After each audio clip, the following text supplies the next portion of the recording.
Hi, and thank you for joining us again at Bute Road. And today I'm going to have a look at what we've done over the last sort of hour or two. And you remember at the end of video 7 I painted the island platform.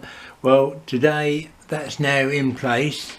I put the edging on, and the outer edging there is all done, and the inner edging, because it's on the inside of the curve, and because I won't be covering it with the brick paper because I had a load of this concrete type edging left over, I've actually put in little fine wire pins. Now those pins will be removed once the glue is dry, and the little micro holes at the top won't actually show. And then the stock I've been testing with, I've got a cargo wagon, which is about the longest you'll get on here. It will be. I've got a silver bullet because I was told by a friend of mine, Ian, you've got to be careful of these ladders catching on the inside and the outside of the curve around here. And I've got a 66, which is the longest loco. So this morning we've been coming in. It runs in nice and neat around there. On the curve, quite naturally it opens out a little bit, and that will sort of standard really. And then we've got the other loco at the back there where it's passing. So the next job now is to lay the inside of this curve and the yard. We'll do that. I'm not going to be showing all the track laying because as with any track laying, it's all much of muchness. I might show you when I get to a point how I'm going to do my points. I'm going to do those slightly differently to what some people do, so I'll show you my method of doing that when we get to it. Well, there we go. Not all plans work 100% of the time, and here we have a typical example. I couldn't get this point in where I wanted it. The board actually finished across just under here, so I'll put this extra piece of wood on now, and it's made more of a curve on the corner, and that will work a lot better, and also be better when I put a scenic edging on as well. So yeah, sometimes you've got to bodge it to make it work. It happens. Just to show you what I'm doing on fitting the point motors, it's a method similar to what I've done in the past. I got this from a friend of mine. I actually bought the points, some of the points from him, and he already had a bit of card fitted with the Pico motor mounted underneath. Now what I used to do was fit the motor, then slide card in. But what he's actually done is to make the card up big enough. We've got a big hole in the baseboard there for the motor, but when it goes in, that will seal down and we can ballast over that, and that'll be a nice neat job. And we won't ballast where the mechanism is, but because it's black it won't show. A lovely neat job. So that's the method I'm going to be using on the rest of the layout. The other thing I've done this morning, the first 2 points are in and wired now. I'll put the wiring through, and what we've got on here is a plug and play terminal block again. So this will allow me to unplug the lower section. I'm going to put a couple of screws in there in a moment. So I've got 16 volt AC, and that will be to feed the points that are on the fiddle yard. I've got point number 1, which is orange, point number 2, which is the blue wires, the common for the points, and then the track feed, which will be for this board. And I've also taken a blue and red track feed across, which will go onto the other board as well. Sorry, the camera went off there. Across to the other board as well. So I'll show you the top of this board in just a sec. So the track wires come up in the fiddle yard. The red and blue is for a track feed, and the 2 white ones are for the 16 volt AC. Eventually here it will be plug and male and female plugs that will go in there to be able to feed the next board, which will be some points on there. So the 16 volt will feed onto there, and then onto the final board, which is the fiddle yard board, which at the moment is looking a bit of a dumping ground. Right, we're almost at the end of this video now. It's only going to be a short one, but a few things just to show you and bring you up to speed as to what we're up to. A lot of it has been track laying that once you've laid one piece of track, they're all more or less the same. But let me just show you where we're at here. So around this corner, I've laid the points in there.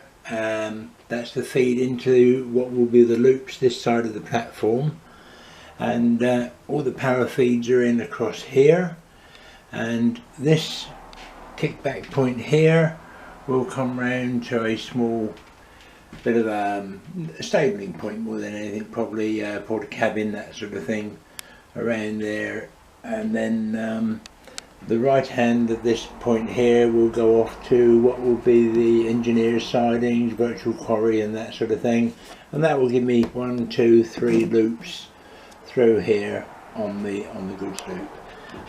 Like I said the other day, I've done a wooden sleeper through this part of the platform as a piece of track that hasn't been replaced, whereas the concrete sleeper is a newer replaced track.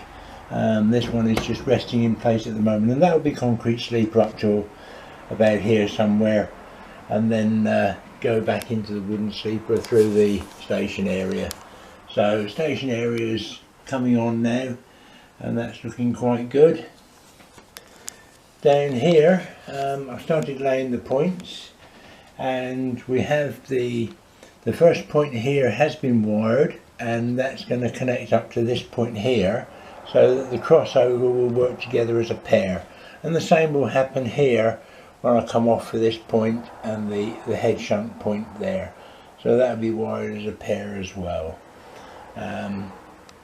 The points now, one thing of slight interest might be that the points, I've modified them very, very slightly, and the one at the end here was a straight point, and as you can just about see, it's got a bit of a curve in it.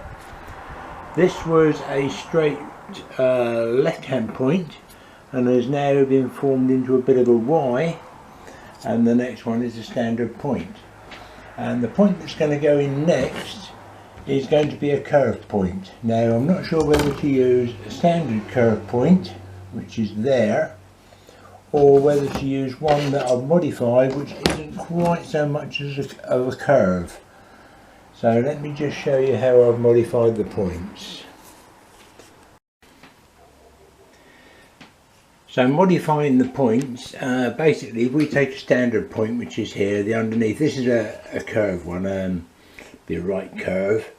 This is a standard straight point, but what you can see I've done here is I've cut the webbing away, and I cut the webbing away virtually from the V right the way down through to where the switch blades hinge down here, and then that gives me the chance then to turn it over and then to just gently ease it around and form it into a bit of a curve, just gently, not too much at a time, but just gently. And then once I've done that, I don't know how much it will show on there, not a lot, but there's a little bit of a curve on there, and it can be just enough to give you the sort of extra sort of bend in and out of another piece of point.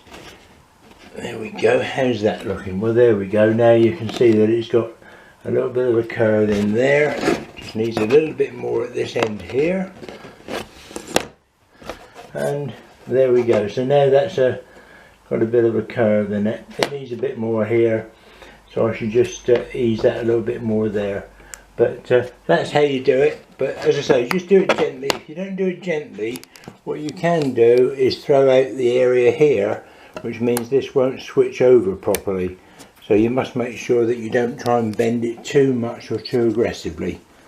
So that's how I modify the points, and you can end up, as I say, with that's a straight point that's now got a little tiny bit of a curve in it, just enough to lead into that curved section that's running through on the main line. And this one here, as I say, that was a straight point. It's now formed into a nice long Y, which is longer than the standard Y point that you can buy from Pico. So that's how we do that. Next thing I'm going to show you is the terminal blocks, because I've had a few questions about the terminal blocks, both on here and on RM web as well. So I'll show you how the terminal blocks work. So the terminal blocks are listed as from Camden Boss. I get them from either Rapid Electronics or via eBay, and they come in a block of 12, and you can cut them down just to make them 3s or whatever. But basically they are 2 sets of terminal blocks, and this one has the pins, no screws along here, just the screws there to be able to put the wires in. And then the second one is the female one, which just has the holes there and the screw terminals again for putting the wire in. One thing that's important when you do wire them is if you're putting the wire in from here, let me just show you what I'm talking about. If you're putting the wire in from here to screw into there, if you're not careful you can go in too far, and if you do that, even if it's only a fraction too far, you can't get this to go fully home.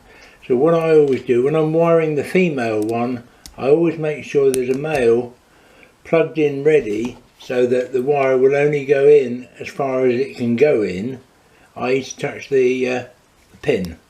Now the pins, they're basically a split pin, so you can get your finger in there, and I don't know if you can see that, but you can open them up. So if they're too loose, just put a little screwdriver in, open them up. If they're too tight, just get a pair of pliers and just give them a little tweak and a squeeze, and that will make them better. I've been using these for around about 8-9 years now, and I've never had any yet that I've had to really change, and they're quite a nice sort of firm fit, really good.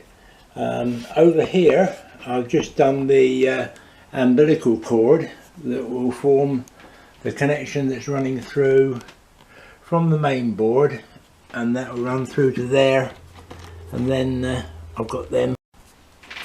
I'm refilming this bit now because all I was showing on the last bit of filming was that PowerPoint. So right, so yeah, the umbilical cord is coming around and going into the terminal block that I fitted under there, and then that will just, it's a firm fit on there, it will just pull out, and that's the umbilical cord with the plug on, and there's the male one fitted to that board.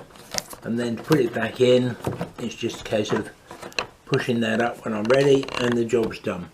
So there we go, that's that shown and explained, and I hope that helps, and we'll come back and do the rest on future videos.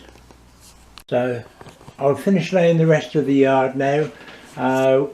We'll see that in the next video, and then I should be starting work on the area around by the viaduct. So now those 2 points there, the crossover point and the next one, are actually laid in place. I've connected up the main line now, and as you can see I've got a nice gentle curve all the way down to the platform, a little bit of straight just before the platform, but it's, you know, it's more or less what I was looking for. So yeah, quite pleased with that. There we go. So thanks again for watching. I hope it's been of use to you, and we'll see you again on the next video. Cheers now. Bye.